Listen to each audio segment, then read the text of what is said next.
Boa tarde a todos os presentes, a todas as pessoas que nos acompanham pelos mais variados tipos de mídia.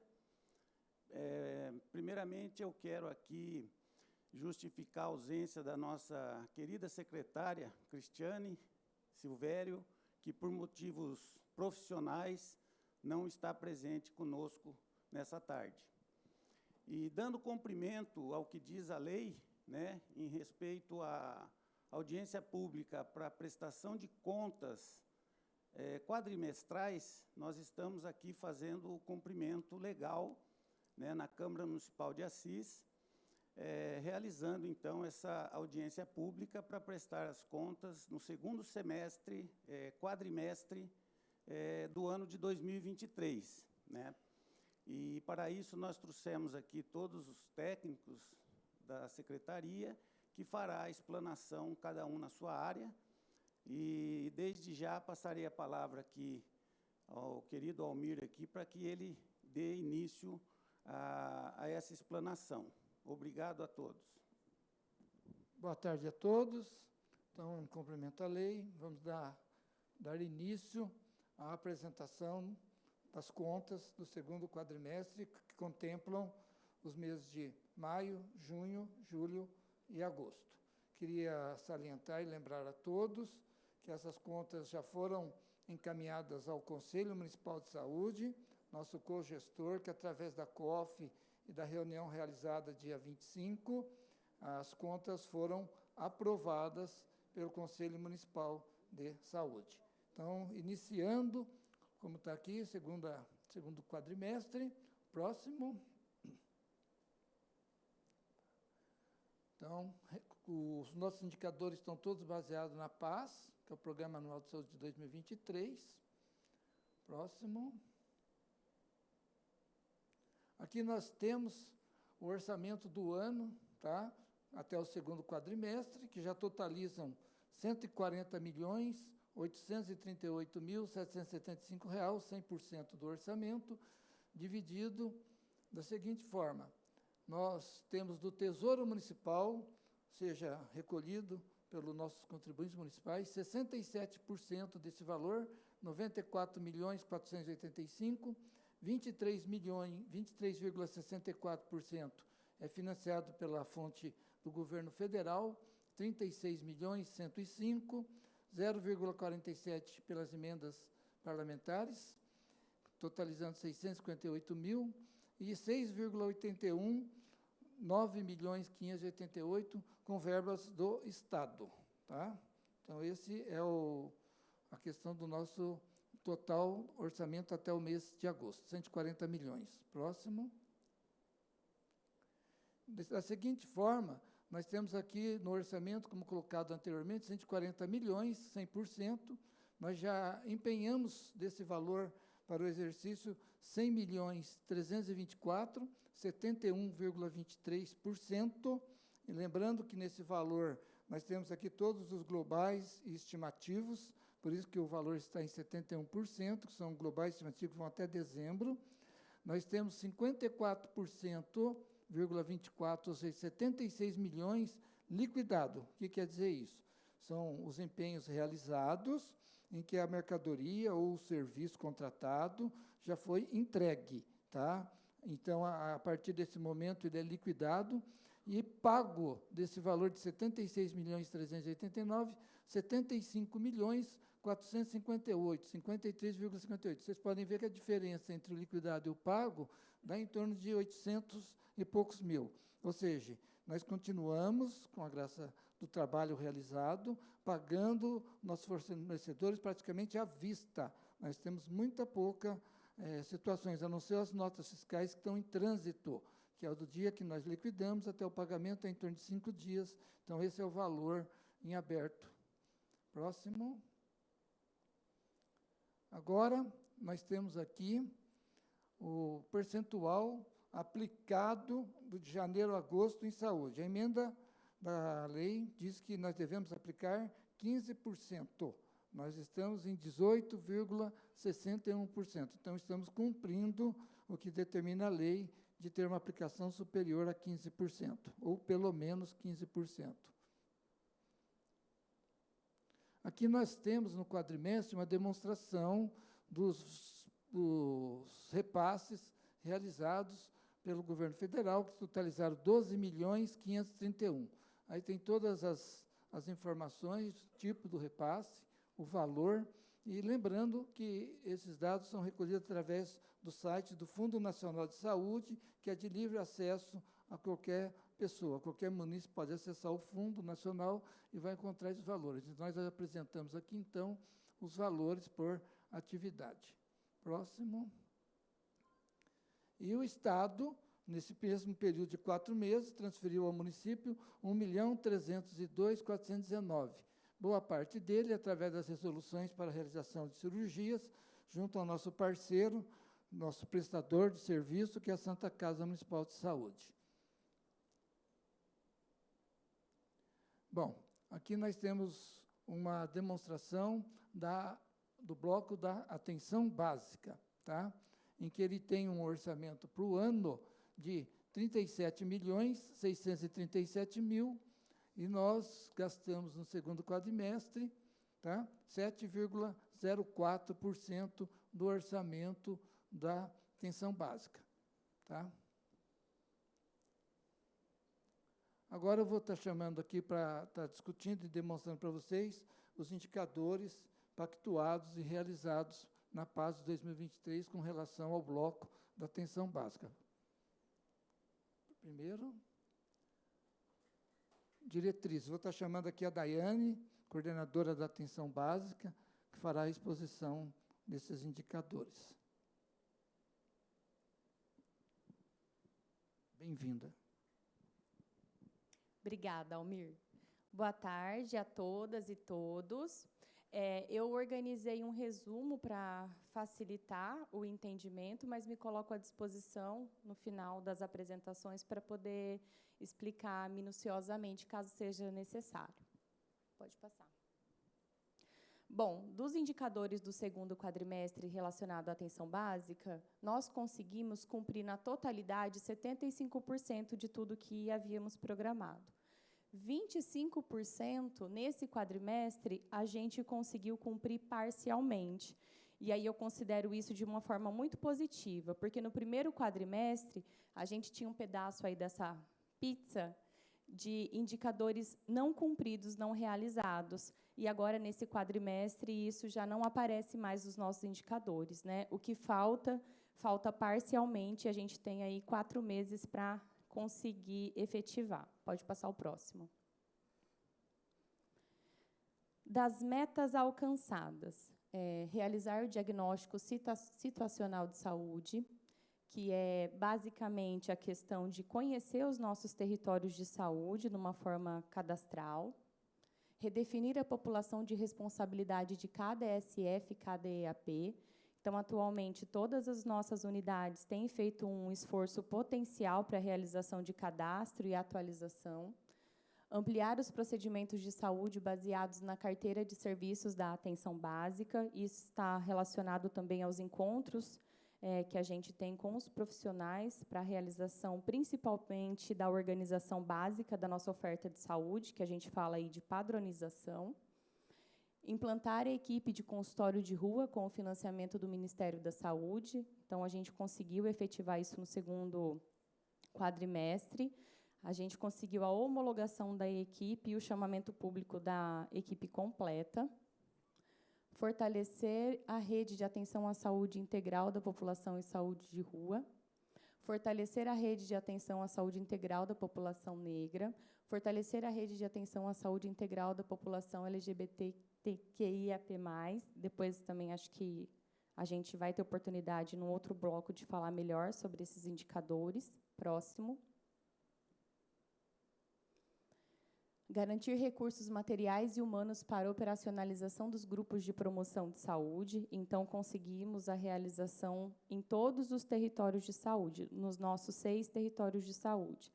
E algo aqui que impactou diretamente para que isso fosse possível é a questão do concurso público e do chamamento das equipes para conseguir efetivar que isso fosse possível.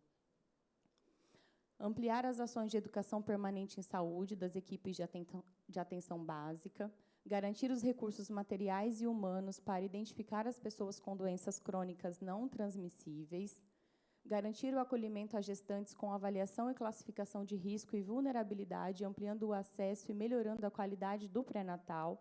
Nesse, especificamente, a gente conseguiu a contratação do ginecologista, que dá um impacto muito significativo aqui nesse atendimento. Então, 2 territórios nossos de saúde estavam com esse profissional de especialidade básica com uma capacidade operacional de atendimento muito baixa.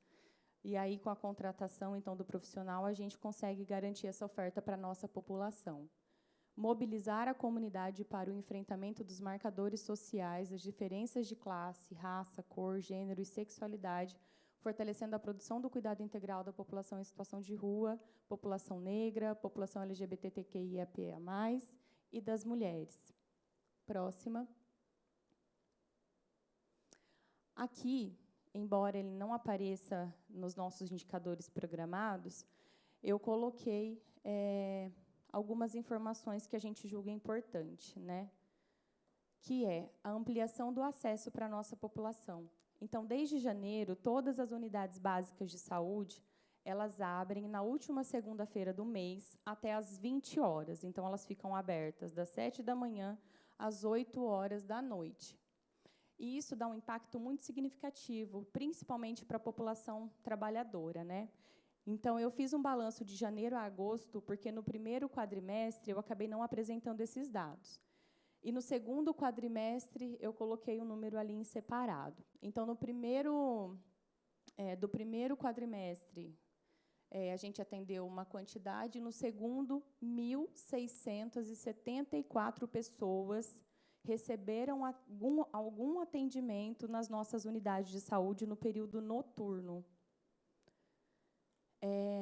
Uma outra coisa foi a inserção do médico de saúde da família nas nossas unidades básicas de saúde. Então, são unidades modelo tradicional, que não tem esse profissional na equipe. A gente iniciou aí uma transformação, né, para a gente conseguir melhorar o acesso da população e a forma de cuidado. E nós temos médicos de saúde da família na UBS Ribeiro, na UBS Fiuza e na UBS Vila Operária.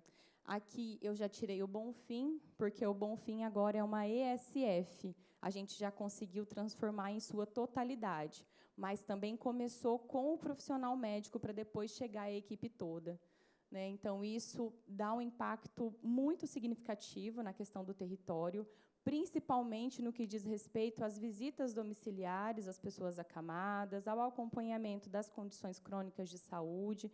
Isso foi de uma forma assim, muito positiva para a comunidade.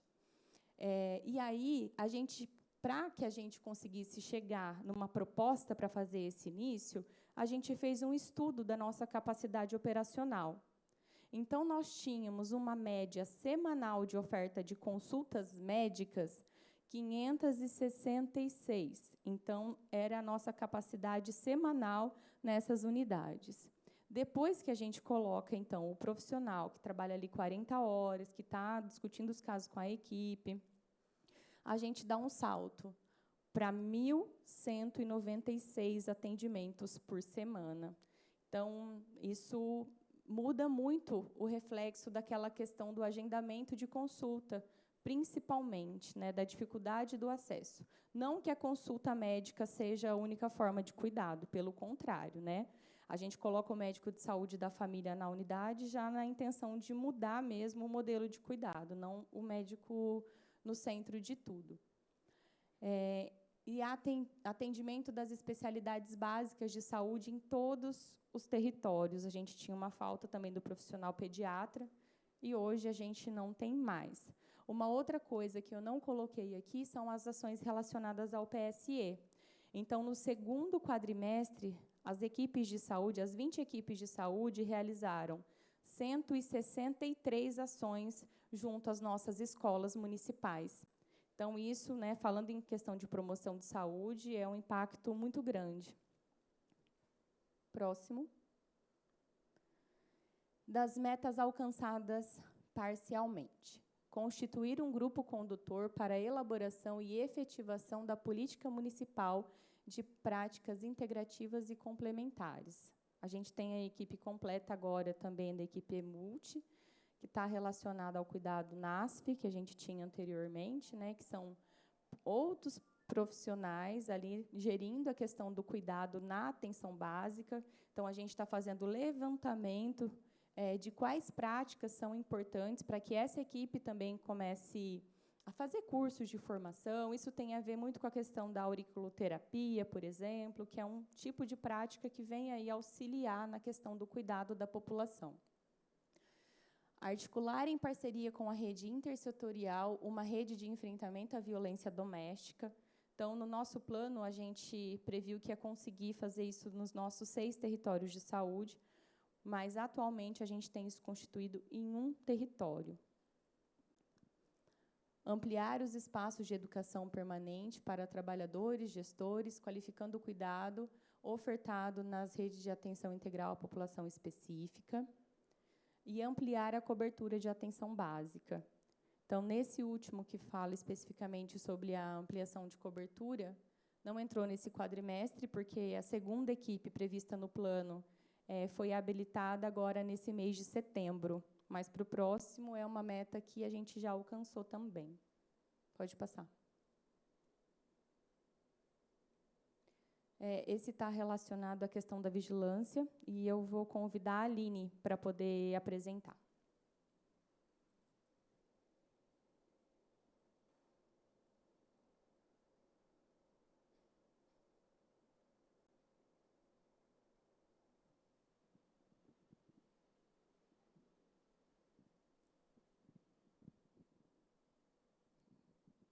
Boa tarde a todos. Certo. Nessa diretriz que envolve a vigilância, a atenção básica, sobre a investigação dos óbitos, relacionado aos óbitos do segundo quadrimestre, em que nós tivemos 9 óbitos, todos eles ainda estão em investigação. Nós temos o nosso sistema de mortalidade, onde tem um prazo para finalizar esses óbitos. Lembrando também que nós temos o nosso comitê de mortalidade atuante, onde são discutidos casos para serem finalizados.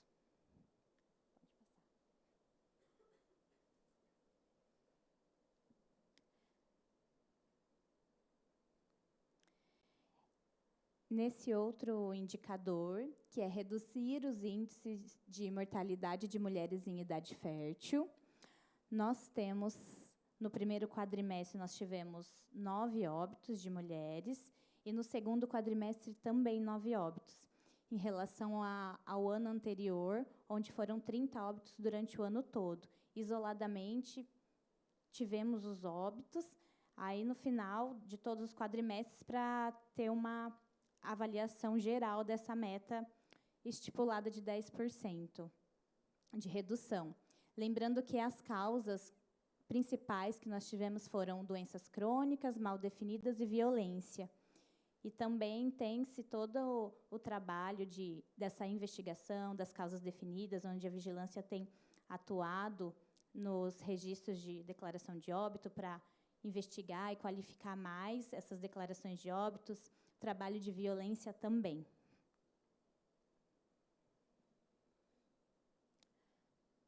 Mais um indicador que está relacionado à taxa de mortalidade infantil, sobre manter o índice da mortalidade infantil em 1 dígito, preconizando sempre sua redução. Nós tivemos, ao total, 9 óbitos até então, durante os 2 quadrimestres. O dígito estipulado é 9,99. Apenas olhando o segundo quadrimestre isoladamente, foram dígito de 2,77. Entretanto, não fazendo-se a avaliação no geral, nós tivemos esse dígito do ano, até então, de 11,98. Apesar de ser ainda um número menor do dígito estipulado, de 9 para 11, em relação aos últimos quadrimestres, houve-se, sim, uma diminuição, uma queda, que prevalece. Nesse segundo quadrimestre, nós temos tido várias ações em relação ao enfrentamento da mortalidade materno-infantil, toda a rede se movimentando em relação ao trabalho, educação permanente, discussão de caso. Lembrando também que, nesse segundo quadrimestre, nós tivemos a visita do Ministério da Saúde, onde foi feita uma auditoria sobre a certificação da eliminação da transmissão vertical da HIV e da sífilis, que também prevalece na prevenção de morbimortalidade, que também está relacionada a taxas de mortalidade infantil.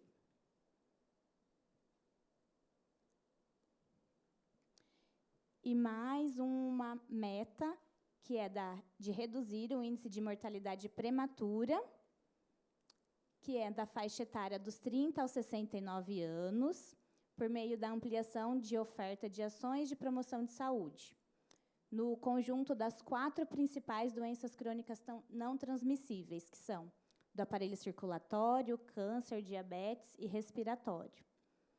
Em relação ao ano anterior, de 204 óbitos, num total, nós já tivemos, durante o ano, 113 óbitos, e os óbitos mais prevalentes ainda são as neoplasias, depois do aparelho circulatório, respiratório e diabetes.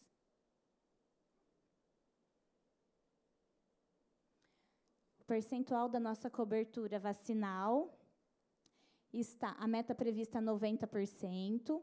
Nós temos agora a vacinação COVID, ela tem a vacina monovalente, que é a primeira e a segunda dose.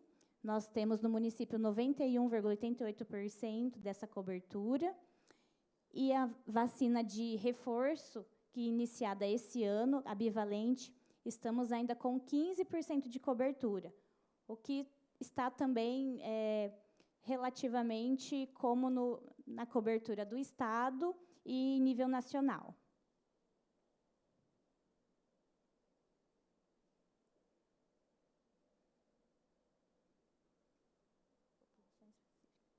Vou chamar a Paula.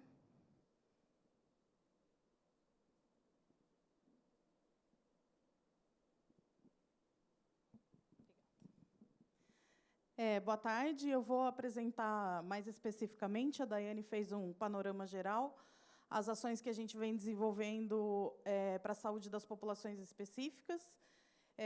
A ideia de ter um slide específico disso é porque nos interessa dar visibilidade para essas populações, porque é justamente a condição social e sociocultural que impacta na condição de saúde dessas populações específicas, que atualmente para a Secretaria da Saúde são população negra, população em situação de rua e população LGBTQIAP+. Bom, uma das metas era fortalecer, as 3 primeiras metas são de fortalecimento da rede de forma geral. Então, para cada uma dessas metas, tem ações específicas que não estão detalhadas aqui. A meta de 2023 é referente ao ano, do segundo quadrimestre está para o lado de cá. Então, foram 68 ações de saúde para a população em situação de rua, 8 para a população negra, 16 para a população LGBTQIAP+.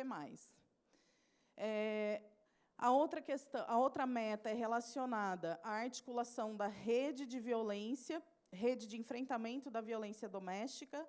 Essa é uma tarefa bastante complexa, que precisa de uma parceria com muitas outras secretarias, segurança pública, assistência social. Então, a gente sabe que é processual, e a gente tem, como a Daiane disse, algumas ações pontuais nos territórios, mas a gente não pode dizer que, de fato, temos uma rede intersetorial instituída. Estamos nesse caminho de construção, estamos alertas que essa é uma tarefa importante de responsabilidade do SUS. Depois, ampliar os espaços de educação permanente, para a gente pensar a formação dos trabalhadores. Então, logo que a gente começou a trabalhar com populações específicas, ficou evidente para a gente precisa avançar na capacitação dos trabalhadores, na compreensão do que são essas populações, de quem são essas pessoas dentro da população de Assis. Então, também a gente tem constituído alguns espaços. Agora, para o final do ano, a gente tem todo mês aqui. São ações que eu coordeno em parceria com a Camila, do Departamento da Atenção Básica. Então, a gente tem várias ações previstas agora para o final do segundo semestre de formação para os trabalhadores. E a outra é a questão da mobilização da comunidade, né? A gente vem fazendo aí já, esse é o 3º ano, campanhas nas redes sociais da Prefeitura, da Secretaria da Saúde, em outdoors, que trazem para a população essa pauta das populações específicas. Então, o enfrentamento do racismo, o enfrentamento da LGBTfobia, o acolhimento da população em situação de rua como população cidadã de direito. Então, acho que a gente tem um slide com algumas dessas imagens. Pode passar. Isso foi em maio, os outdoors da luta antimanicomial, usuário de saúde mental também é uma população específica, bastante vulnerável, que a gente também tem trabalhado para dar visibilidade. Essa é uma parte do departamento que eu faço junto com a Cristina Vendramel, que depois vai trazer aqui para a gente os dados sobre a rede de atenção psicossocial. Pode passar? Aqui uma campanha de maio, é uma campanha de valorização da cultura negra. Maio tem o Dia da África, a gente fez sessão de cinema com trabalhadores, a gente tem outra sessão de cinema agora, no final desse semestre. Então, fomos identificando diversas personalidades do continente africano, referência em diversos campos, produção científica, ciência, arte, cultura, para a gente ir ampliando esse conhecimento sobre a população negra que nos foi historicamente negado. Aqui são as campanhas do orgulho LGBT e de luta contra a LGBTfobia. Essa também é uma campanha bastante importante, que a gente teve a parceria da Prefeitura, que nos autorizou fazer algumas intervenções em espaços públicos de grande visibilidade. Então, foi um trabalho também bem bacana. E essa última, de agosto tem o Dia Nacional de Luta da População em Situação de Rua. A gente tem feito algumas ações em parceria com a Secretaria da Assistência. Esse é um dos projetos, o projeto Rua, que acontece aos finais de semana, mensalmente. E a gente conseguiu implantar um consultório na rua, em parceria com o Ministério da Saúde, que é uma equipe específica de 40 horas, que vem para trabalhar só com essa população. Um ganho bastante importante, né? Não só para essa população, mas para a gente, assisense, de forma geral, né? Ver essas pessoas melhor cuidadas, tendo seus direitos garantidos, não é só bom para elas, é bom para todos nós. Acho que era isso. Vou retomar para a Daiane.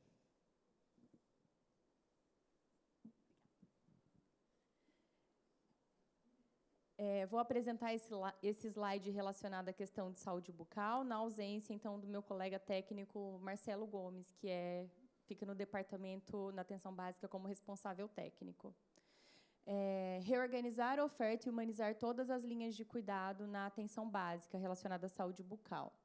Essa meta prevista de 40% é relacionada à meta anual. Nesse segundo quadrimestre, ali segundo, 15,21 a gente teve de aumento. No primeiro quadrimestre, a gente também teve um aumento, e eu queria aqui deixar claro o meu agradecimento, expor meu agradecimento a todos os profissionais vinculados à saúde bucal, que têm feito um trabalho muito bacana, principalmente nas ações do Boa Noite Assis.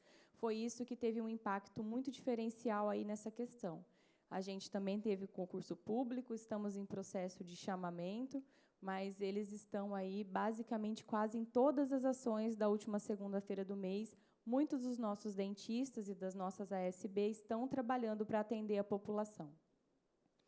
Alcançar o índice Previne Brasil na proporção de gestante com atendimento odontológico realizado. Esse é um indicador ministerial, é um dos indicadores do Previne Brasil, onde coloca, né, que a gestante ela precisa ter pelo menos uma consulta com o dentista durante o pré-natal. E esse parâmetro, essa meta prevista de 60, é um parâmetro do Ministério da Saúde, relacionado ao quadrimestre.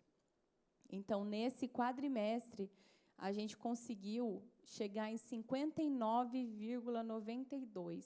E no primeiro quadrimestre, esse era um indicador que estava muito baixo. E a gente conseguiu melhorar isso, principalmente por conta das ações também do Boa Noite Assis. Ampliar a oferta de procedimentos odontológicos no centro de especialidades. Esse já é relacionado à questão de atendimentos mais específicos, onde a intervenção não acontece na atenção básica, acontece no centro de especialidades odontológicas. E no segundo quadrimestre, a gente atingiu 40,36%. A gente superou no segundo quadrimestre o que a gente tinha previsto para o ano todo. É um indicador também assim que está bem melhor relacionado ao primeiro quadrimestre. E se a gente somar isso, a gente já chega num identificador muito satisfatório, melhor do que a gente tinha programado de possibilidade. Próximo. Agora eu vou chamar aqui à frente a Juliana.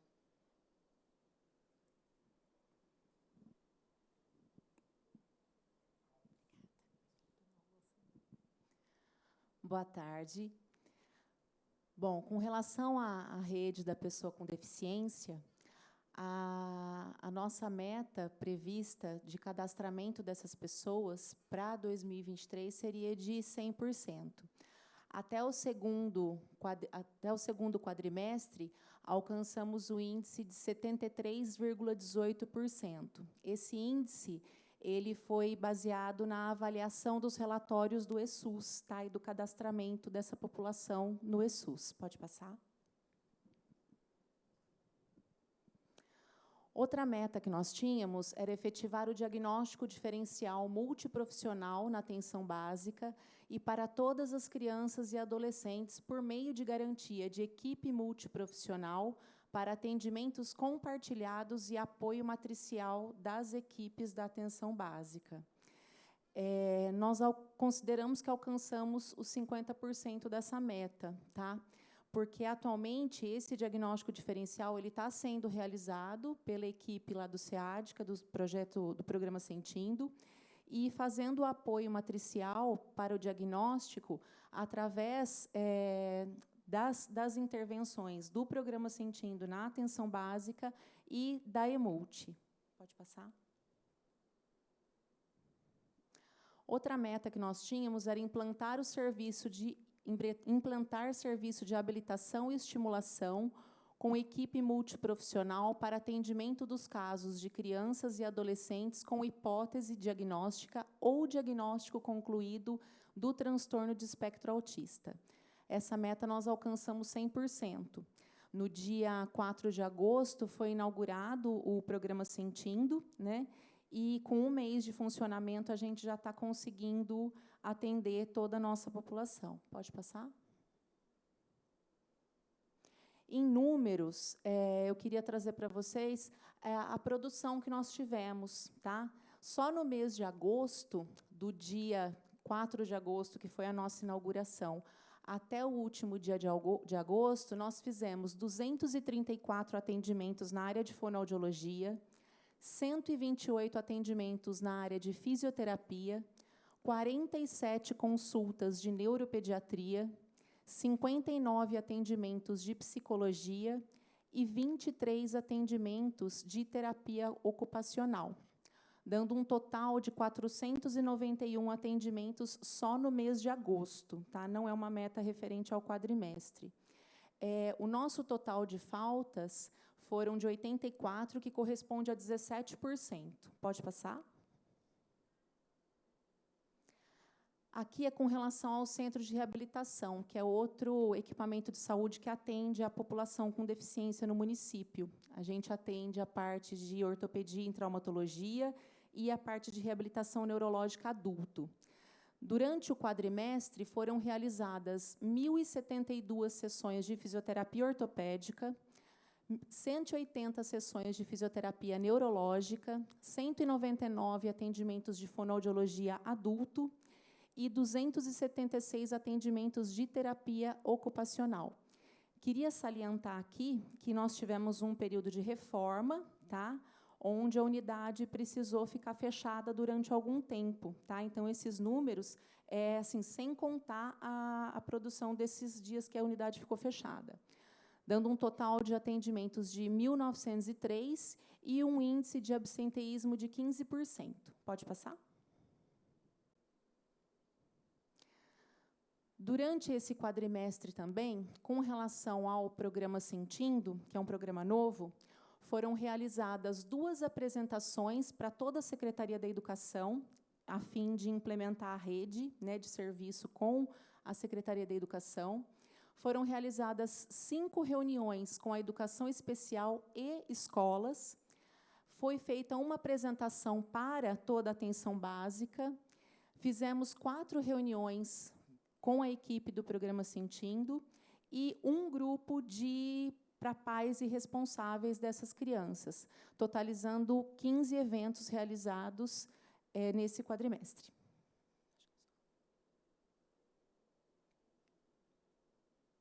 A Cristina?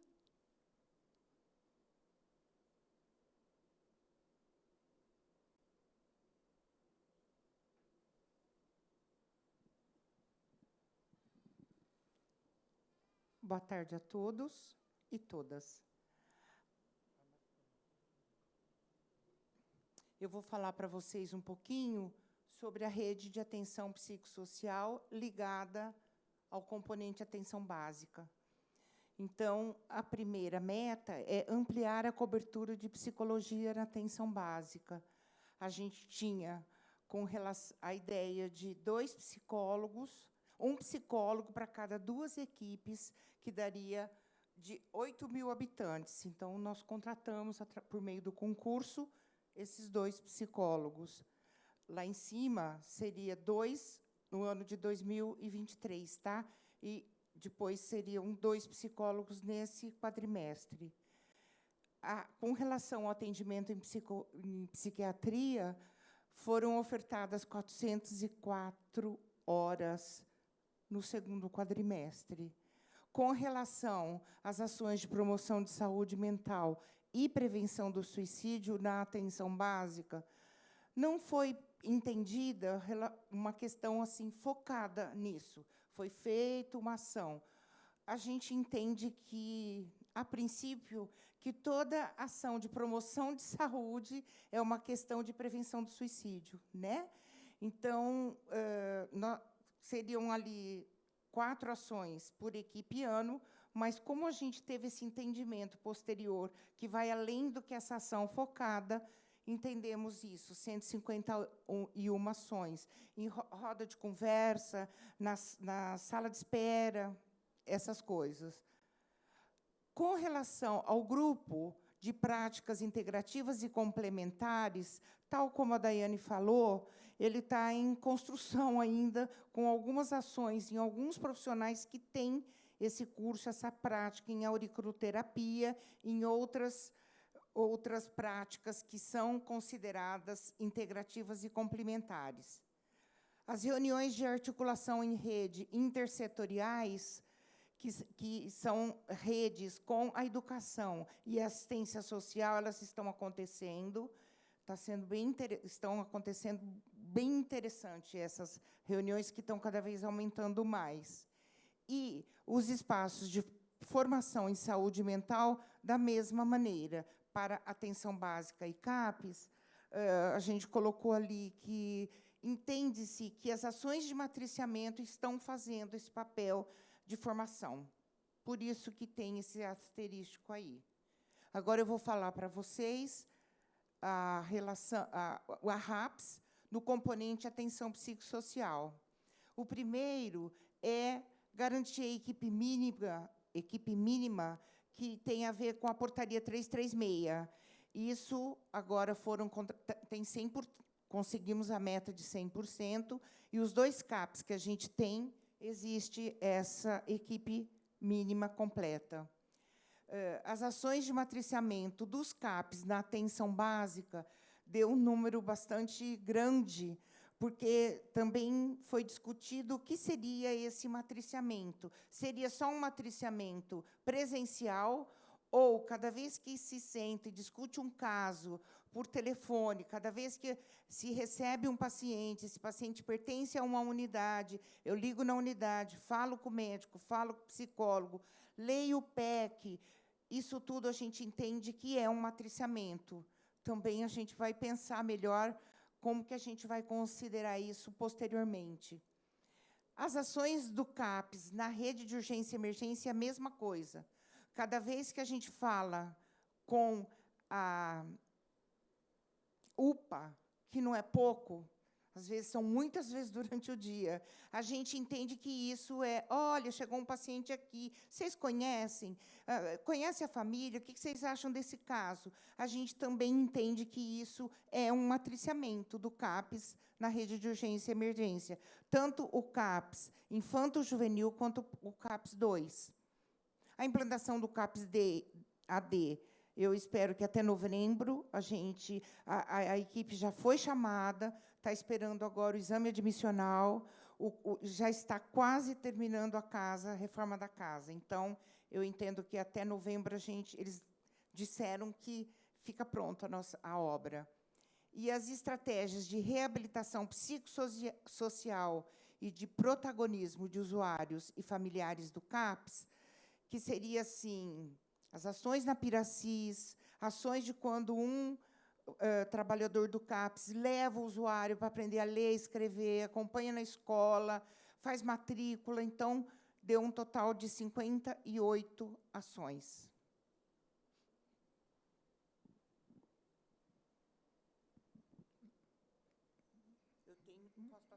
Muito legal. Vocês vê quanta coisa, né? Quanto investimento, quanta equipe sendo contratada, quanto trabalho realizado. Muito bacana. Bom, agora nós temos aqui o bloco da operação da assistência farmacêutica. Queria convidar o Rodrigo até já para vir aqui, tá? Mas, enquanto ele chega, a gente tem um orçamento para o ano de 11.695.000. Nós utilizamos 548 mil nesse quadrimestre, um total de 4,69. Vocês podem ver que está bem legal, bem tranquilo, e quero passar para o Rodrigo, então, está discutindo e reapresentando algumas metas e indicadores. Próximo.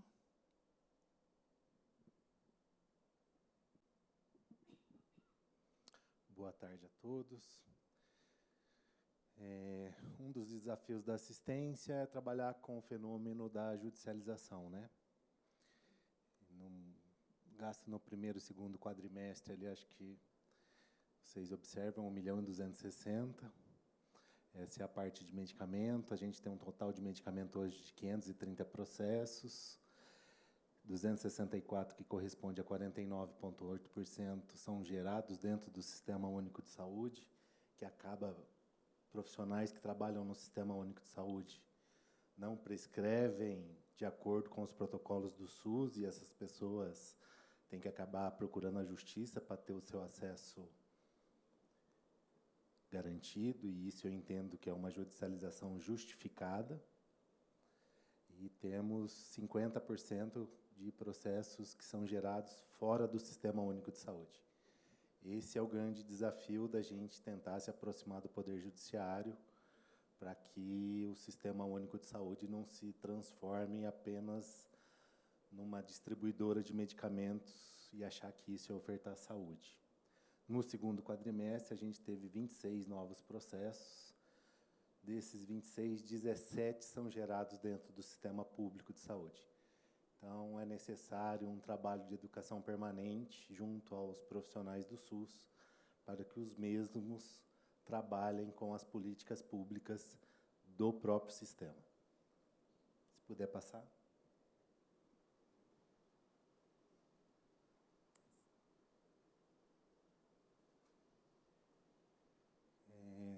No começo da gestão, a gente tem planejado no Plano Municipal de Saúde a construção de uma central de abastecimento farmacêutico e uma unidade dispensadora de medicamento. O processo começa no ano de 2022 e essa obra já está andando, acho que está em processo de medição. A expectativa é que essa obra ficasse pronta em outubro, mas acho que, devido ao atraso, isso não deve se realizar brevemente. Então, a gente não tem a central e a unidade disponível ainda. No município de Assis, a gente está tentando desenvolver uma nova... ressignificar a profissão farmacêutica, para que a gente tenha farmacêutico voltado mais para o usuário e não ser visto mais como aquele profissional que trabalha só com medicamento. Aí a gente procurou a formação através de educação permanente dentro do que o SUS oferece. Então, o Conasems, junto com o Hospital Alemão Oswaldo Cruz, disponibilizou um projeto Atenção Básica, que são 4 cursos voltados para os profissionais que atuam na assistência farmacêutica. A gente já tem 2 profissionais nossos que passaram por essa formação e agora eles estão em processo de implantação desse serviço no município.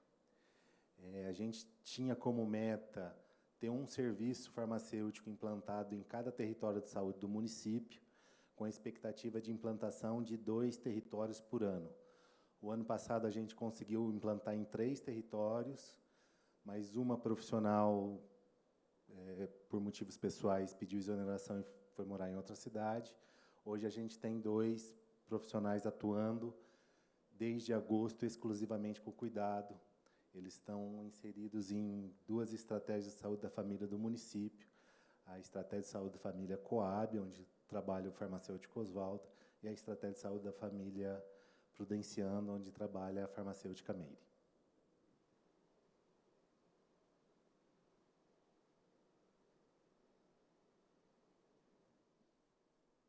Obrigado, Rodrigão. Temos aqui agora o bloco da média e alta complexidade. Tá? É o bloco que tem um orçamento para o ano de 69 milhões, nós utilizamos 5.400.000, 7,8%. Tá? Vocês podem ver que todos estão dentro do limite dele colocado. Aqui está a questão da Covid, tinha um saldo restante do ano de 2022, o governo federal soltou uma portaria determinando que esse valor tem que ser utilizado até dezembro deste ano, nós já estamos assim o fazendo. Nós temos aí também o atendimento de urgência e emergência, temos aqui o parceiro do SUS, onde se enquadra e se colocam a Santa Casa, a nefrologia, tá bom? Nós temos aqui a saúde mental, a regulação do sistema, temos o ambulatório de especialidade, mandatos judiciais, que vem gastando bem pouco, está bem abaixo. Isso demonstra que a regulação vem funcionando e vem trabalhando para que não haja esse tipo de situação. Temos a UPA, tá? Que é gerenciada pela FEMA, o SAMU, gerenciado pelo consórcio CIVAP, e o EMAD, que é um trabalho que está sendo colocado, instituído no município já há algum tempo, que é da coordenação da nossa amiga e companheira Ângela Major. Então, também bem tranquilo. Agora, vou à diretriz, promover o desenvolvimento de ações de média e alta complexidade. Próximo. Vamos estar chamando aqui para falar. Quem que vai falar sobre esse ponto? Dona Ângela Major.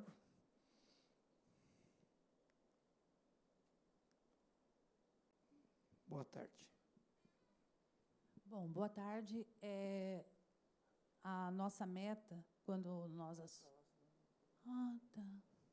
Aqui assim?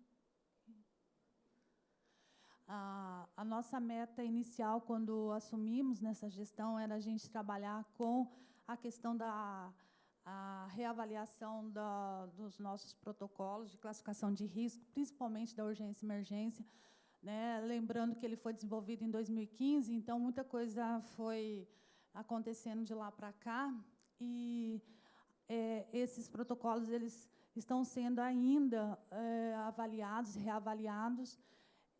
Equipes de profissionais médicos e enfermagem compõem esses grupos que fazem essa reavaliação e atualização do protocolo. E aí a gente tem essa meta proposta e ela tem sido cumprida. Nós também fizemos uma meta de implementar os mecanismos que forneçam subsídios para diagnósticos da população que faz uso frequente do pronto atendimento Maria Isabel, né? A equipe está aqui, de coordenação, o Alessandro e a Eva, que é a nossa enfermeira, e a gente vem fazendo isso também. Eles passam mensalmente para a gente e é reavaliado junto com a atenção básica todos esses pacientes ou pessoas, né, que acabam frequentando, né, utilizando esse espaço de serviço de saúde, que ele faz uma ponte também com a UPA e com a atenção básica. Bom, aqui a gente tem uma outra meta super importante, que é promover uma integração da rede de urgência e emergência com a UPA. Isso bem focado naqueles pacientes que a gente costuma chamar, né, dos pacientes da linha azul, que é a classificação de risco azul. São aqueles pacientes que, geralmente, ou pessoas que ficam na recepção, na porta de entrada, é a porta de entrada principal da UPA, não a porta de emergência, que o paciente geralmente chega, ou a pessoa chega com o SAMU, ou algum outro tipo de transporte de urgência, seja ele da CART, ou seja também da nossa própria ambulância, ou dos municípios, que também são referenciados na UPA. E aí, essa população que frequenta a UPA, nós fazemos uma avaliação mensal dessas pessoas. Esses relatórios são encaminhados também para a atenção básica sobre os residentes que acabam, com frequência, voltam à unidade por 2, 3 ou mais vezes no mês, e aí a atenção básica desenvolve um trabalho com as equipes, né, com essas pessoas, para perguntar por que o senhor tem ido tanto à unidade, por que existe essa volta, né? O que está acontecendo? Você tem uma unidade. Isso tem dado bastante certo. Nós também temos aqui a questão do SAMU. Isso é uma meta que a gente não tem conseguido cumprir, tá? Que é a gente conseguir atingir essa meta de 12 minutos para o atendimento de demandas de alta prioridade, que é o acidente vascular cerebral, infarto agudo de miocárdio e trauma, que é aquilo que o SAMU, né, a viatura avançada, deveria fazer.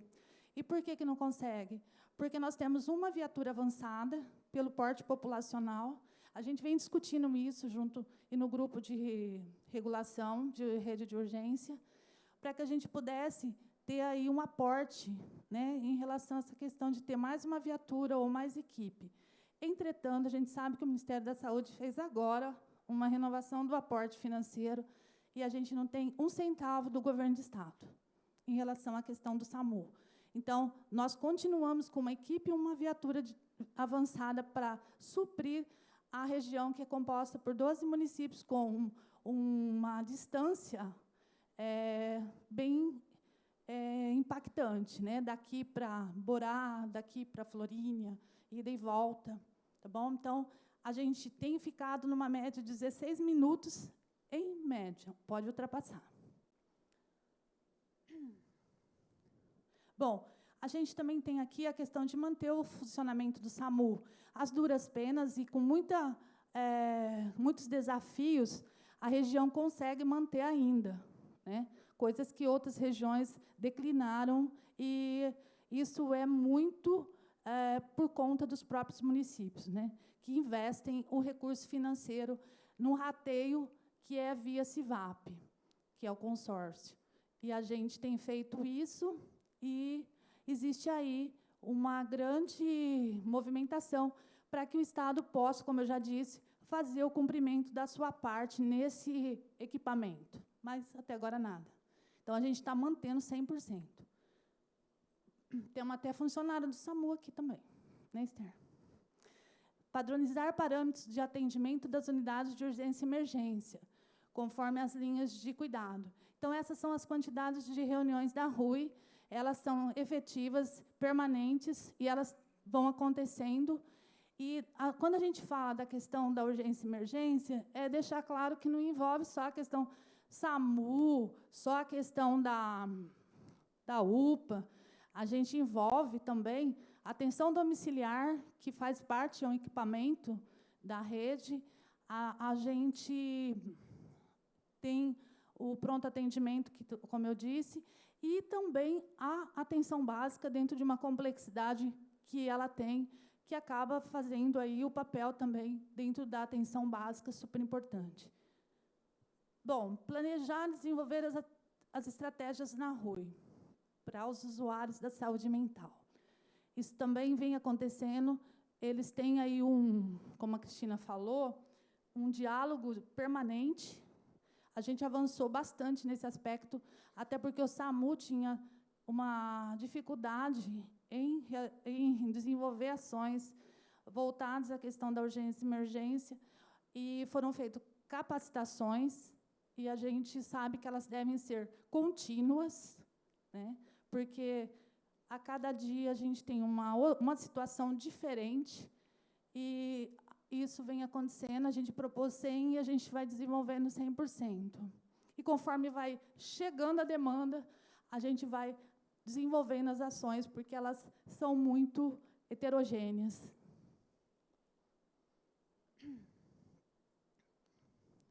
É isso. Eu gostaria de dizer que a equipe do EMAD está aqui, né? E eles desenvolvem um papel super importante, como eu disse, nesse trabalho dentro da saúde na rede de atenção de uma forma transversal, né? Eu acho que é um serviço que vale a gente ressaltar e evidenciar que hoje, no município, tem um papel fundamental de desenvolver as ações que possam tirar essas pessoas, né, do ambiente hospitalar e também promover essa questão da saúde em domicílio. E eu parabenizo e muito obrigada a vocês pelo trabalho desenvolvido. Obrigada, Eva, obrigada, Alessandro, por estar aqui também. Tá? A UPA não pôde estar aqui agora, eles estão desenvolvendo lá um outro trabalho. Obrigada. Próximo.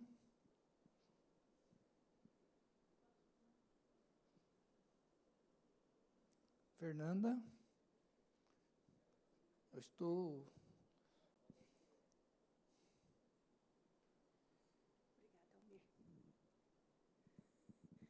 Boa tarde a todos. Eu sou Fernanda Teles, eu sou da Unidade de Avaliação e Controle da Secretaria da Saúde, onde lá nós procuramos avaliar, controlar e dar transparência a todos os contratos de prestadores de serviços e serviços que são executados em parceria para o SUS. Então, aqui nós temos todas as internações, todos os dados financeiros e de procedimentos de controle interno do que está sendo executado, não só em termos de internações, mas ambulatoriais também. A parte também da nefrologia, das terapias renais substitutivas, também são divulgadas no portal de transparência. Atualmente, nós temos uma média de 132 usuários utilizando o serviço de nefrologia na unidade de nefrologia, ressaltando que a unidade de nefrologia não atende só a CIS, ela é referência para outros municípios também aqui da região, onde essas vagas são reguladas pela nossa regulação dentro da Secretaria da Saúde. Também damos transparência ao atendimento de todos esses usuários, como também bem colocado por Ângela, os relatórios do SAMU, né, de atendimentos do SAMU que recebemos, do CIVAP. Procuramos dar transparência dentro da UAC a todos esses dados que sejam pertinentes para a consulta da população e de demais pessoas interessadas. Muito obrigada.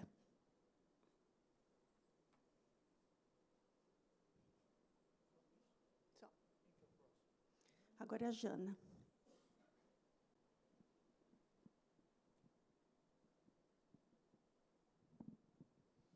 Boa tarde a todos. Eu estou aqui para falar a respeito da... Melhorou aí? Estou aqui para falar a respeito das metas da Central de Regulação. A gente tinha como meta para esse quadrimestre um aumento de cirurgias eletivas de 10%. A gente conseguiu alcançar a meta, alcançamos o índice de 155%, que é referente a 614 cirurgias que a gente fez nesse período. E a cirurgia se deve por conta dos mutirões que a gente tem em andamento, né? A gente tem um mutirão federal em andamento, um mutirão estadual, e os aditivos que a gente tem feito de cirurgias de catarata.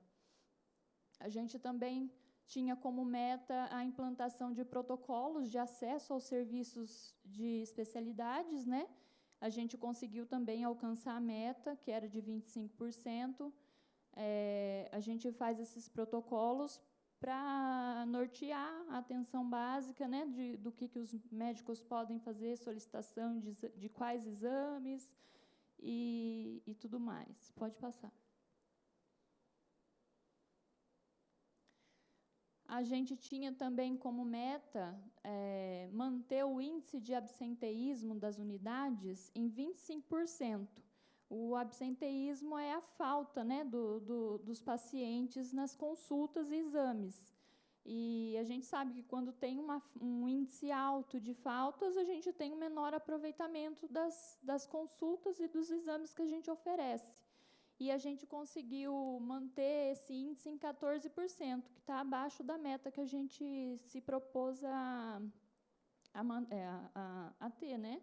E a gente faz esse controle, um monitoramento aí das unidades mensalmente para norteá-los e dar subsídio para eles pensarem em novas estratégias de estar abordando esses pacientes e sensibilizando eles da importância de não faltar às consultas. E também tínhamos como meta manter o nosso programa de oxigênio no domicílio, né? E a gente conseguiu manter, inclusive hoje a gente tem, em média, 125 pacientes cadastrados em uso de oxigênio domiciliar. E eu acho que já é o próximo. Obrigado, Jana. Nós temos aqui agora a vigilância sanitária. A vigilância sanitária é composta pelas ações da Visa, ações do GIPA, que a gente fala GIPA, né, que é ações do DST, AIDS e TB, e ações da vigilância epidemiológica. Tem um orçamento de 5 milhões, 400 e pouco, 352 mil, 6,5%. Também bem tranquilo. Então, vamos agora para o próximo.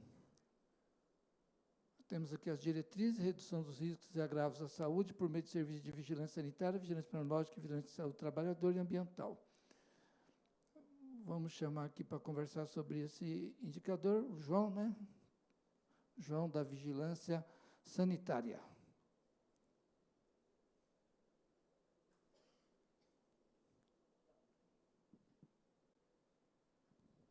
Bom, boa tarde a todos. Esse é o nosso quadro desse segundo semestre. A gente tem cadastrado no município hoje 1.053 estabelecimentos e foram feitas 561 visitas. E as nossas coletas de água mensais, que são 15 coletas ao mês, e mais algumas de alimentos que o Estado normalmente nos libera, nós fizemos 66 coletas nesse quadrimestre.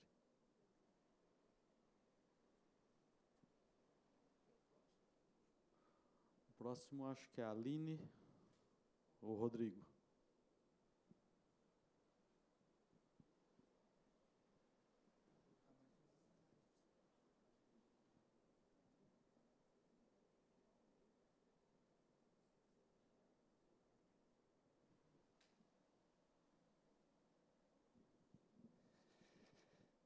Boa tarde a todos, eu sou Rodrigo Caetano, estou como coordenador da Vigilância Epidemiológica neste momento e eu vou estar falando com vocês aqui sobre as nossas metas que foram pactuadas pelo CISPACT, que são 21 indicadores, onde nós temos que monitorar esses indicadores e a gente está realizando com a vigilância esse monitoramento.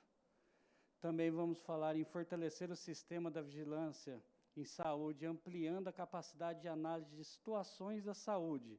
Nós temos uma meta de 6 reuniões bimestrais e nós alcançamos um número de 11 reuniões aproveitáveis realizadas entre a atenção básica, com a saúde mental, com todas as nossas intersetoriedades do departamento.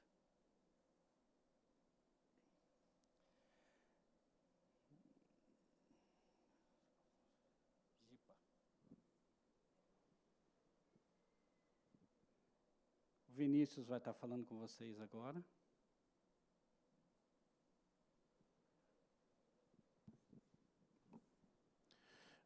Olá, pessoal. Sou Vinícius, estou na coordenação do GIPA desde julho, e o que a gente tem que dizer aqui é que a gente tem uma meta prevista de ampliação do matriciamento na atenção básica, né, que é fazer o apoio às unidades de saúde para testagem e acolhimento de HIV, sífilis, hepatites, né? Bom, o Almir falou o GIPA é o Grupo Integrado de Atenção e Prevenção a HIV e AIDS e infecções sexualmente transmissíveis, e também é um serviço que é 2 em 1, porque ao mesmo tempo ele tem atenção especializada e ele tem a função de fazer a testagem e o aconselhamento. Então, uma das funções do GIPA é atuar diretamente com a atenção básica, e nesse mês a gente conseguiu fazer a cobertura direta e indireta junto com a atenção básica. A gente também garantiu a oferta de 100% da meta da população aos serviços de testagem, à prevenção HIV, sífilis e outros. Principalmente, a gente aumentou a testagem e HIV e sífilis, que é uma demanda nacional e o município também faz parte. O que mais? Aqui também no GIPA, a gente também conseguiu manter na média o número de testes sorológicos anti-HIV, anti-hepatites e sífilis, e os testes rápidos, que a gente ampliou bastante a demanda, inclusive participou de treinamento para profissionais da enfermagem da atenção básica, né? Tanto o teste rápido e o convencional, né? A gente também conseguiu aumentar a média do número de aconselhamento pré e pós-teste. A gente conseguiu fazer atividades educativas, né? Trabalhos preventivos em empresas, escolas e populações geral e de maior vulnerabilidade. E a gente também conseguiu manter o acompanhamento especializado aos novos casos de infecção pelo HIV, que foram 5 nesse quadrimestre. É importante também dizer, na audiência pública, que isso foi possível também porque teve uma ampliação da equipe. Além de mim, que cheguei a compor a equipe, a gente também tem mais uma enfermeira e mais uma auxiliar de enfermagem, e isso permitiu uma ampliação de serviços, e a perspectiva é que, para o próximo quadrimestre, a gente amplie as ações do CTA junto à atenção básica, principalmente. Muito obrigado.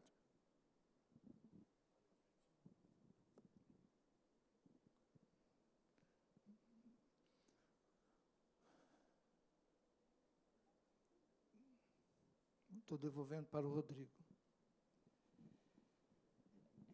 Pessoal, nessa meta aqui é o percentual de visitas que os agentes de endemias, junto com os agentes comunitários, têm que realizar nos ciclos de visita. Nós pactuamos com o governo estadual 4 ciclos de visitas.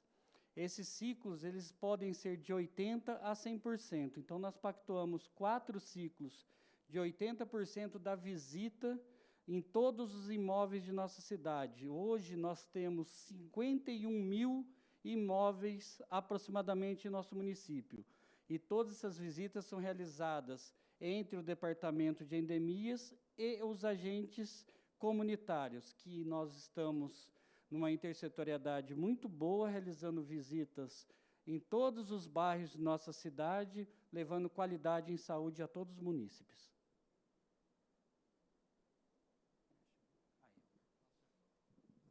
Bom, aqui nós temos um total, né, em relação ao bloco da administração, tá bom? Que tem 16.713.000 utilizamos 1.282.000, 7,68% do valor. Aqui está incluído o combustível, água, manutenção dos veículos, aluguéis, encargos da Previdência, material médico hospitalar, suporte administrativo, bolsa estagiário, Conselho Municipal e Casa de Apoio de Jaú, aquisição de veículos e todas essas situações. Próximo. Diretriz: garantir e implementar a gestão pública, democrática, participativa, qualitativa, com a participação social.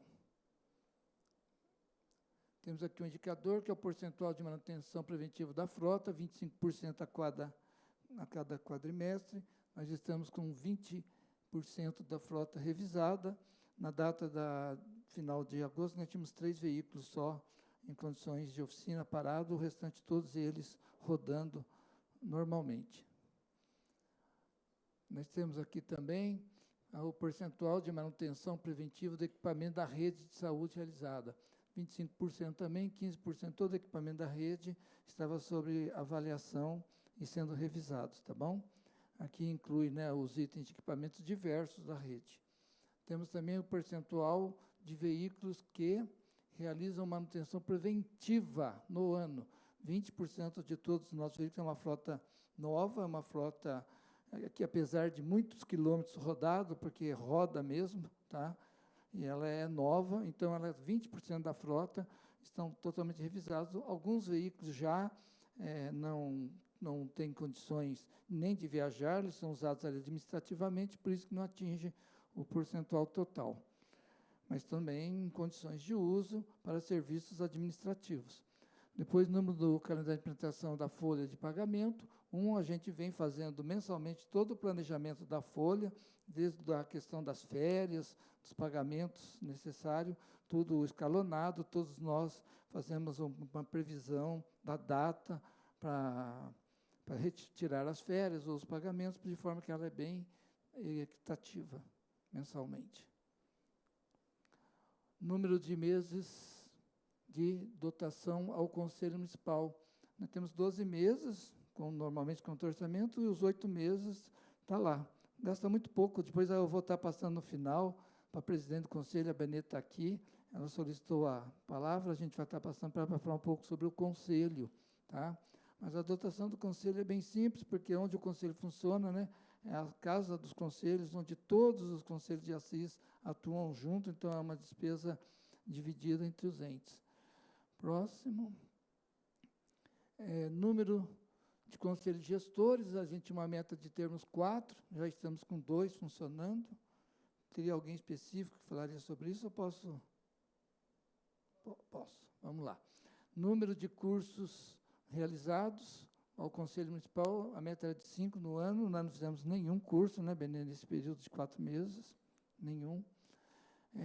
Porcentagem de demandas de canais da ouvidoria, 100%, 73% das ações colocadas na ouvidoria, 73% foram finalizadas e 27% delas estão tramitando. Isso é um fato normal, porque as que entraram na segunda quinzena de agosto ainda está sob avaliação, então isso tem um fluxo de encaminhamento. Depois nós vamos estar apresentando esses números. Diretriz de avaliar as novas tecnologias em saúde. Nós temos uma meta percentual de fazer aquisição realizada no sistema de 100%. No segundo quadrimestre, fizemos 35% de aquisição. Essas aquisições estão relacionadas a trocas de roteadores, computadores, melhoria no equipamento de internet, e essas foram trabalhadas nesse período do ambulatório de especialidade, o CAPS-IJ, o SF Bela Vista, o SF Bonfim e o Eldorado, tá? Depois, próximo. Fortalecer a qualificação do transporte com proteção e segurança. Atender às demandas de viagens e deslocamentos necessários, 100%, todas as demandas que foram solicitadas para o tratamento fora de domicílios, junto à Central de Regulação também, e aos prestadores foram atendidas, tá?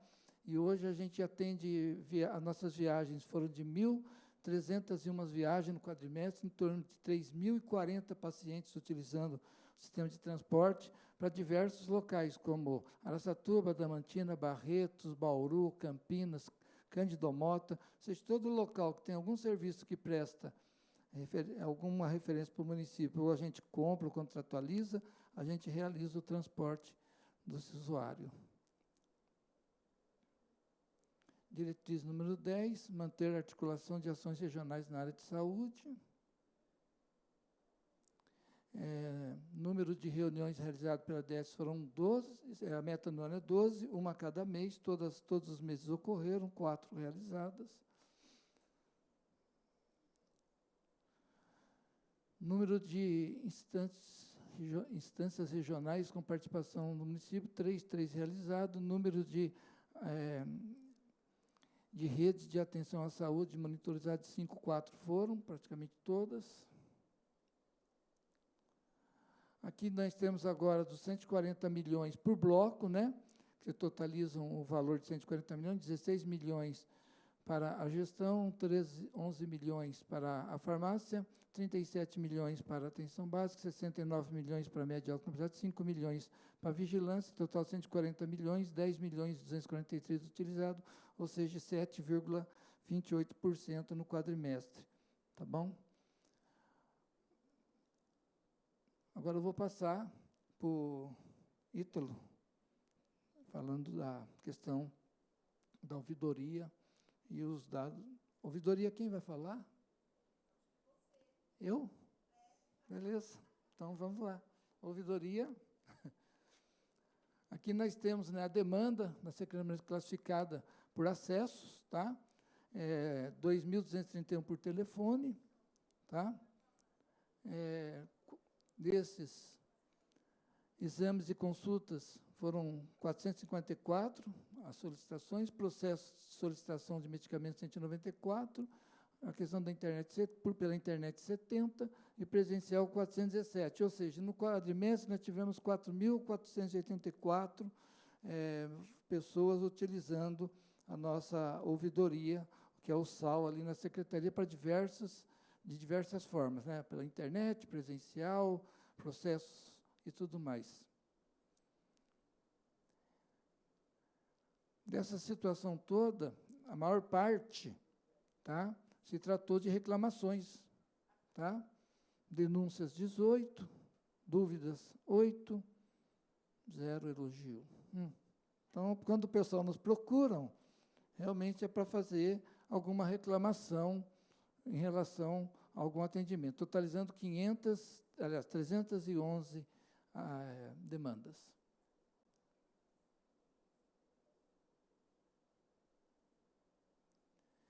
Também nós tivemos, com relação ao encaminhamento, 29 era para o departamento administrativo, 170 para a atenção básica, 71 para o departamento de regulação, 22 para o departamento da saúde mental e 19 referente à RUI, que é a rede de urgência e emergência, que totaliza as 311 situações encaminhadas. Nós tivemos, na situação, a vigilância epidemiológicas, 33, 48 para endêmicas, e na vigilância sanitária, 81, total de 162 questões em relação ao serviço. Agora eu vou passar para o Ítalo, que é o Departamento de Comunicação. Agora sim, a pessoa certa para o setor correto.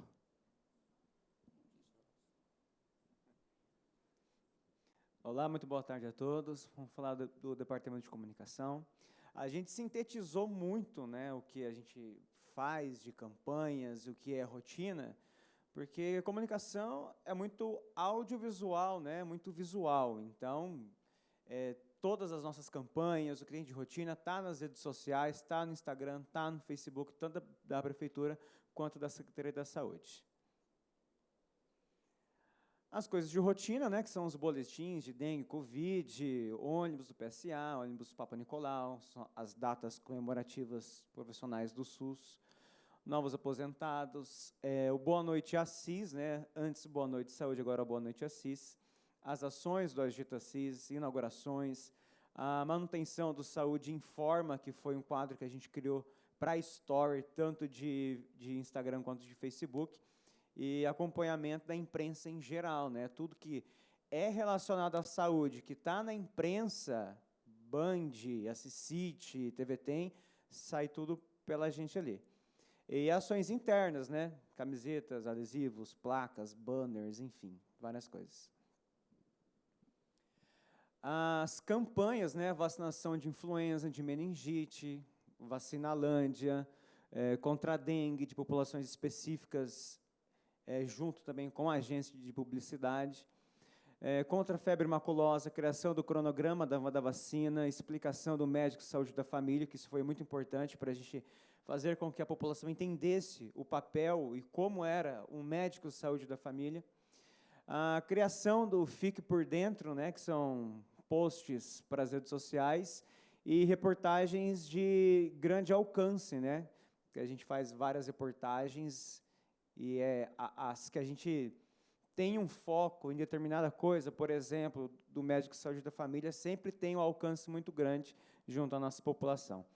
E vai ter um vídeo aqui que a gente vai mostrar para vocês, mas antes do vídeo, eu queria falar um pouquinho a respeito do... Almir, você conhece quem que é o AMAS? Sabe quem que é o AMAS? Não conhece. Ô Ju, você conhece o que é o AMAS? Conhece, Ricardo, o que é o AMAS? Vou explicar para vocês o que é o AMAS. Leon Tolstói, que é um escritor, ele fala assim: tem gente que passa por um bosque e só vê fogueira e lenha para queimar. O AMAS é esse daí. A Secretaria da Saúde implantou o programa Sentindo, que é pioneiro dentro do SUS, e é aqui em Assis. AMAS... poderia estar numa localização melhor ali, né? Mais profissionais. A Daiane falou aqui que nós dobramos o número, com o médico de saúde da família, de atendimentos nas unidades de saúde. Mas, poderia ter mais um médico ali, né? A Assis mantém uma casa de apoio lá em Jaú, para as pessoas que fazem tratamento naquela cidade e seus acompanhantes. Tem comida, tem roupa lavada, cama. Mas, nossa, podia estar numa região ali melhor, né, uma casa maior e tal. Esse é o AMAS. E esse é o AMAS que a gente vai ver o vídeo de várias conquistas da Secretaria da Saúde em 1 ano e meio. 1 ano e meio depois da pandemia. Imagina o que não poderia ser feito em mais tempo. A pandemia atrapalhou muita coisa. E a gente tem a sorte, eu sou um privilegiado. Eu sou um privilegiado porque eu tenho uma secretária da saúde, que é a Cristiane Silvério, que ela dá toda a liberdade para a gente fazer o que a gente acha que é melhor, no sentido da população entender o que a gente quer comunicar.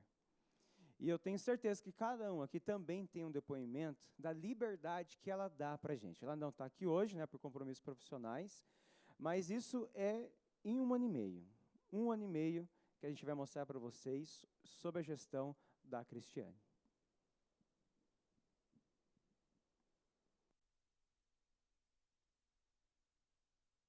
E hoje estamos declarando o município de Assis em estado de calamidade pública.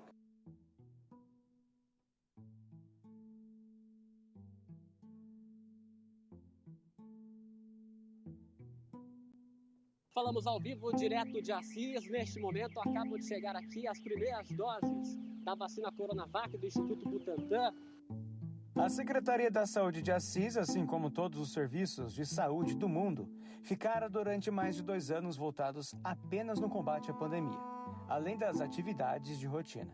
Foi apenas a situação de saúde mundial ganhar o respiro que todos os planos começaram a sair do papel.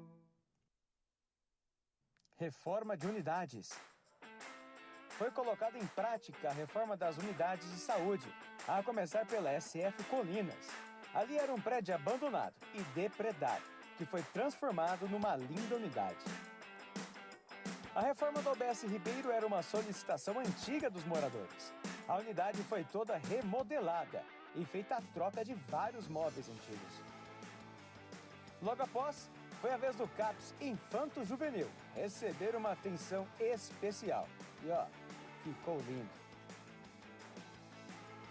O Centro de Reabilitação não recebia melhorias há décadas e hoje tem um espaço todo reformado. Atualmente, a UBS Jardim Paraná está com toda a equipe dando uma atenção bem especial para a unidade. Reestruturação dos serviços.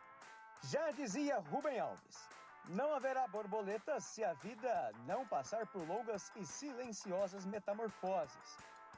E é nesse sentido de transformação que a Secretaria da Saúde de Assis não para.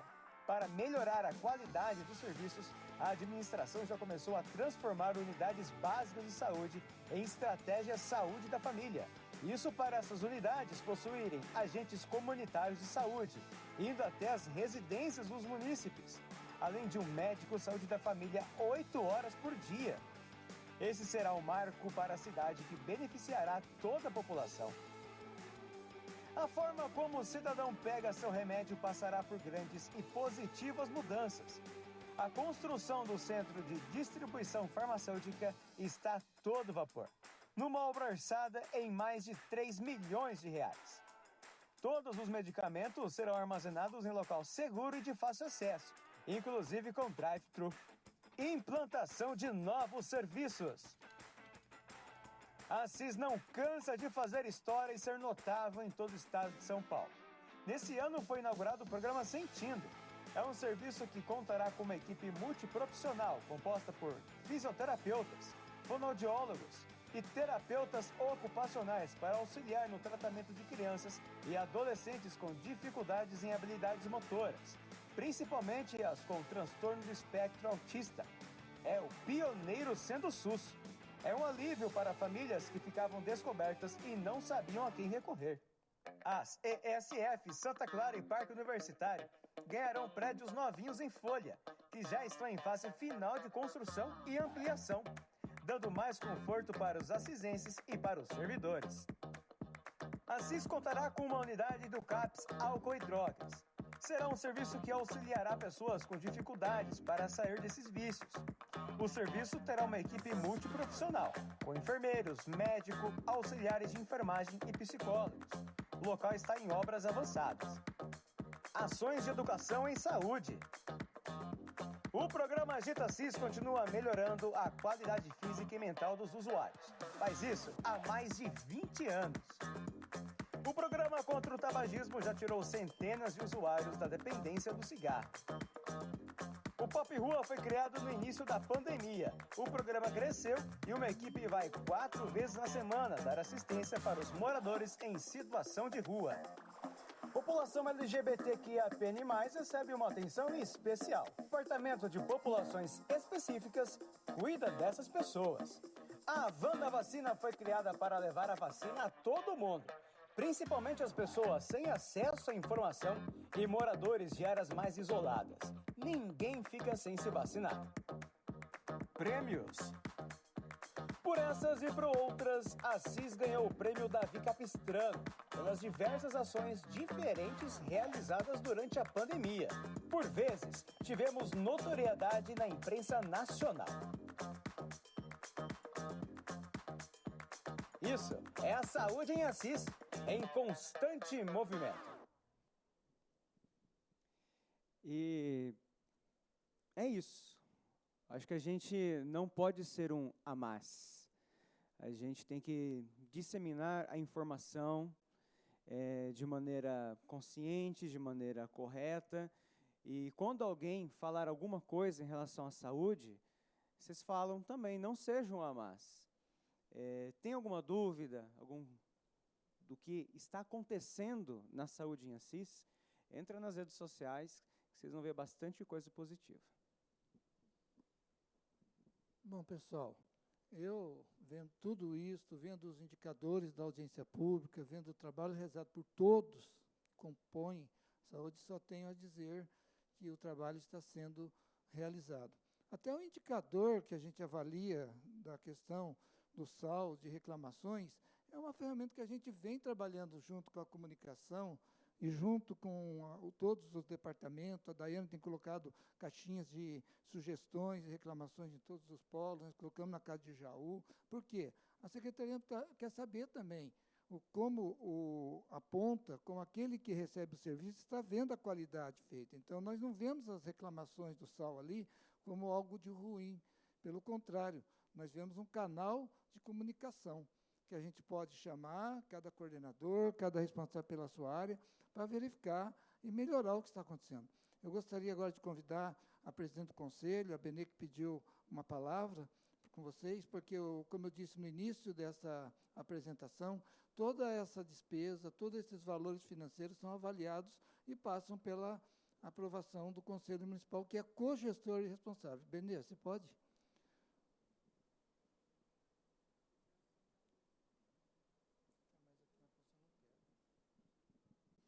Bom, boa tarde a todos.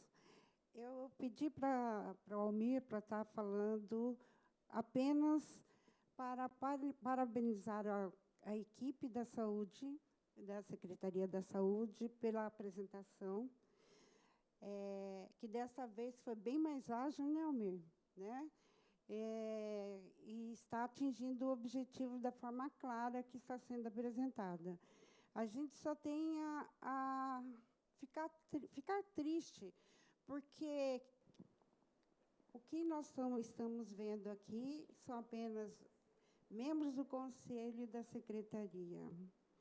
Por mais que a gente tente envolver a população nessas audiências públicas, que é o momento certo das pessoas verificarem a forma que está sendo aplicado o recurso dos nossos impostos, não tem ninguém para reclamar, né? Isso é muito triste, mas faz parte. A gente já tentou todos os horários, né, Almir? De manhã, de tarde, à noite, não conseguiu atingir esse objetivo. Mas quem sabe um dia, né? As pessoas deixam de reclamar por situações pontuais e começam a ver a saúde como benefício da população toda, né? Precisamos trabalhar com isso, ensinar as pessoas a saber exigir e cobrar os serviços, mas de forma social, não só por coisas pontuais. E o Conselho está sempre aberto para a Secretaria, a gente tem tido muitos embates, mas nós nunca deixamos de ser cogestor, né? Todos os membros da saúde estão lá, sempre disponíveis para estar ajudando a Secretaria Municipal de Saúde a executar suas funções, né? E podem contar sempre com a gente, viu? Muito obrigada a todos. A Benê lembrou bem, né, que a apresentação está ficando mais ágil. Quero aqui deixar um agradecimento especial à Fernanda Teles, que, junto com a equipe toda, recebeu os dados, tabulou os dados, aí passou ao Departamento de Informática, em nome do Gustavo, junto com toda a sua equipe, fez esse novo módulo, essa nova apresentação para agilizar os trabalhos, tá? Então, é um trabalho em equipe. Eu vou estar abrindo agora a palavra aos que quiserem dela utilizar, e, por favor. Então, temos já uma companheira, nossa conselheira, a Ana, né? Também parte do conselho.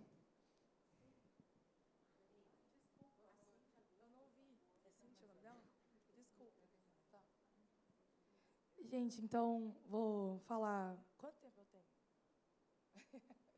É que no conselho a gente tem tempo para falar, né? Aí aqui, então, vou falar, né, Benê? Vou hablar.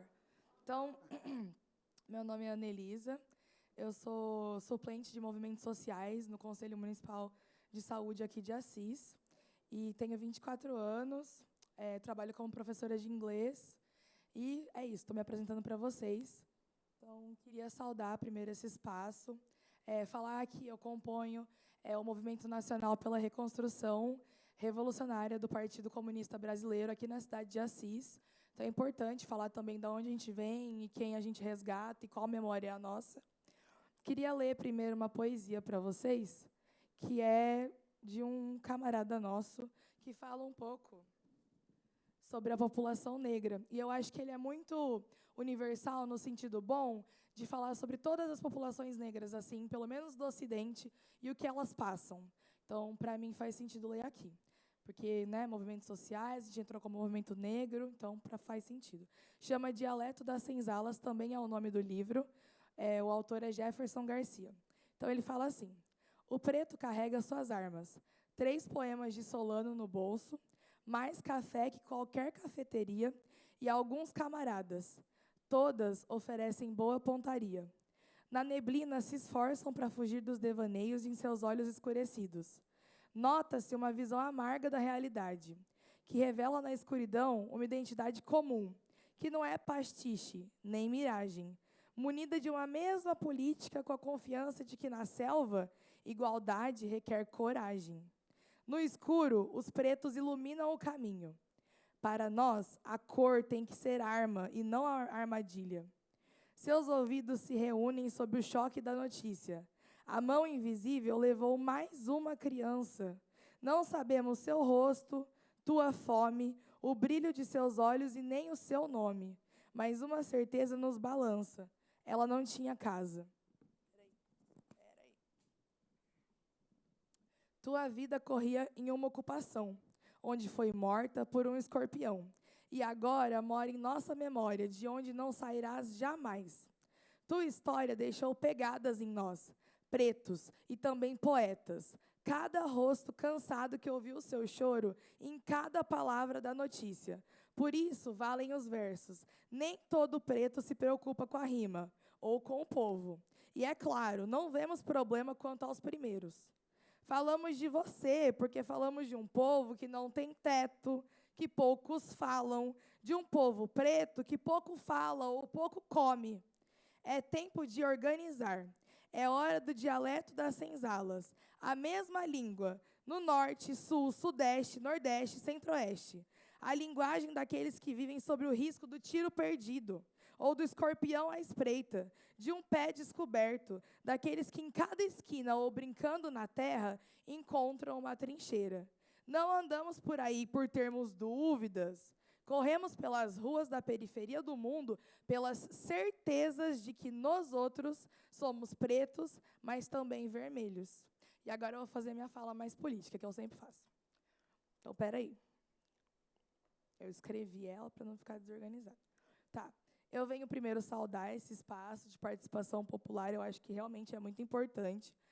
Construir espaços como esses, como a Benê falou, Benê é uma referência grandiosa para mim no Conselho, e para que as nossas demandas sejam ouvidas e atendidas, né, enquanto população. Só que, primeiro, eu quero pontuar que 14h não é um horário ideal e democrático para que uma audiência pública seja realizada. Por quê? Porque o trabalhador está trabalhando. Então, ele não consegue vir aqui reclamar, dizer as suas demandas, falar sobre a população, sobre a realidade, nem que seja para agradecer, porque, como a gente viu no vídeo da comunicação, a saúde deu um salto qualitativo muito grande. O segundo ponto da minha fala vai se dirigir aos trabalhadores da saúde do SUS, daqui da cidade de Assis. Então, vou até citar alguns depois. Eu agradeço, enquanto sociedade civil, enquanto militante também, pelo empenho, pelo preparo, pelo esforço, pela formação continuada que vocês têm botado em prática no proceder aqui da saúde. Então, agradeço também a atenção com a atenção primária da nossa cidade, que a gente vem batendo na tecla há muito tempo, eu e a minha titular, a Ana Bettini, que não pôde estar aqui, porque tem outras questões da cultura, né, com que ela trabalha para resolver. Então, agora eu vou nomear as pessoas que eu acho que são importantes, mas se eu esquecer alguém, eu já peço desculpas agora.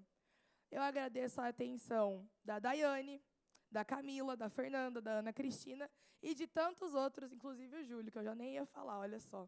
Mas, enfim, todo mundo que está aqui, inclusive, porque a gente é importante para fazer a saúde acontecer em Assis e da melhor maneira possível. Eu saúdo também a população preta, periférica e sobrevivente desse capitalismo tardio, que é extremamente adoecedor. Saúdo porque eu sei que a nossa unidade é bem maior que os nossos desafios. A saúde deve servir o proletário brasileiro, paulista, assisense, com toda a plenitude e totalidade do seu dever, assim como está relatado em todas as legislações que a gente tem. Para haver qualidade, a gente deve pensar nas diferenças da população. E, num movimento de alteridade, atender essas necessidades da melhor forma. E isso eu acho que está no caminho para ser feito. Então, eu saúdo também esse esforço. Reitero a importância desse espaço de participação popular e peço agora, para todo mundo que está assistindo, que ele seja ocupado, tomado, possuído pelos proletários dessa cidade. E o terceiro e último ponto, para não falar muito, da minha fala, trata-se do planejamento para o próximo quadrimestre, né? Que a gente viu em reunião na terça-feira pelo Conselho Municipal de Saúde. A gente viu a prestação de contas e o planejamento. A atenção primária de saúde continua sendo o grande desafio do nosso município. E essa frase nem é minha, quem falou foi o Almir. Você lembra, Almir? O planejamento é feito de acordo com os recursos disponíveis, certo? Então, a crítica estende-se ao governo federal, com a demora do reajuste do piso de enfermagem, com o descaso, a valorização do profissional de saúde, e estende-se também ao Estado de São Paulo e o sucateamento do nosso governador Tarcísio de Freitas aos cofres públicos, deixando os servidores da saúde sem recomposição de 50%, sem aumento de 5%, sem aumento do vale de refeição e sem o pagamento do piso, porque a gente tem que nomear assim. E, por fim, eu agradeço aqueles que vieram antes de nós, lutaram pela saúde pública, de qualidade, e que a gente sonha ainda mais que ela seja popular. Aí agora eu vou falar uma frasezinha aqui, que é uma música, e vocês pesquisem depois. Que apesar do presidente, tem a casa, escola e dente, fartamente pão e leite. Obrigada, gente. Obrigado, Ana. É a nova força, o pessoal que está integrando o conselho, que está surgindo, tá bom? Meus parabéns. Tem mais alguém que queira utilizar esse momento da fala?